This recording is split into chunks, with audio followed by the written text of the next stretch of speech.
Hello and welcome to the Hill and Ponton video blog. I'm Brian Hill here today with Carol Ponton, and today we're going to talk about what's happened in Korea with the Korea DMZ and in Thailand with the Agent Orange claims for our veterans. So stick with us. We'll be right back.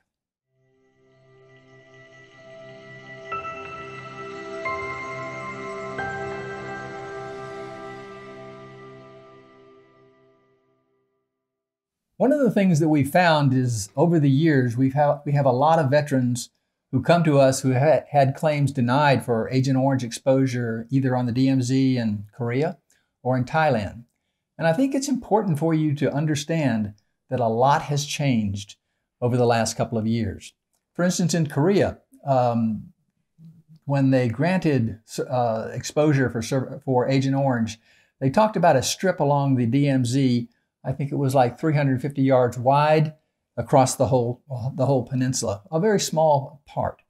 Since that time, we found out that there are now documents saying that they actually used Agent Orange along the roads they call tactical roads, and around 100 yards around the command post. The perimeters of the...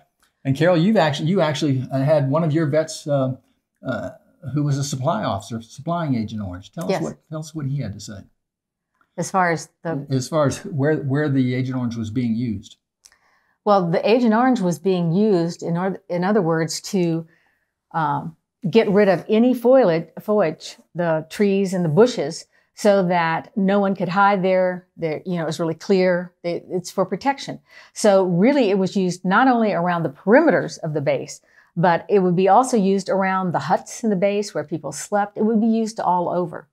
This man actually was the supply officer stationed in Okinawa, where, by the way, the VA has denied they ever had Agent Orange. He said that there were stacks and stacks of the barrels there.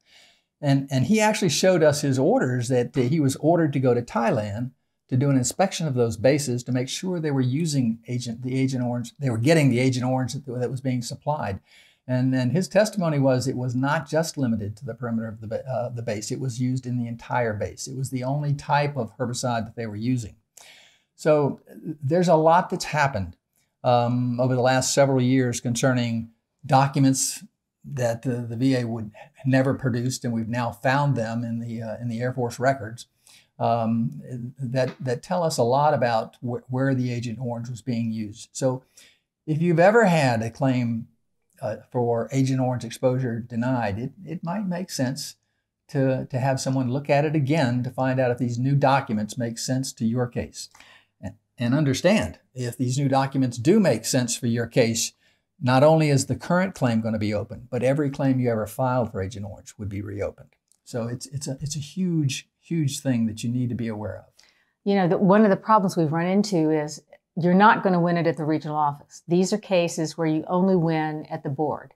And we have had some really good judges that have been there for years that have granted service connection for Agent Orange exposure. But we have a lot of new judges that I don't know if they haven't seen these documents we've talked about, or where they're not as aware of the current law. They're still learning, but they're denying a lot of these cases. So it's really important to put all of the documents that you can find in your case, so that they know that there was Agent Orange exposure. The VA, the government is denying a lot of this, and it's not true. So if you have these documents, it shows that this actually happened. And this is, once again, a good place for buddy statements.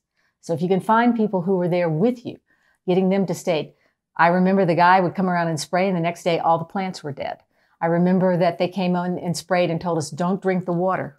And we had to drink special water for a week or several days, so that you're proving there was Agent Orange there. This person that we have who has done this statement, who actually shipped all of this material from Okinawa, where, as Brian said, the government says it was never there, said, I could see the barrels along the water for as far as your eye could see.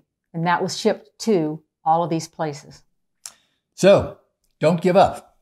Keep your claim going. Thanks for joining us today, and we look forward to seeing you on another video blog.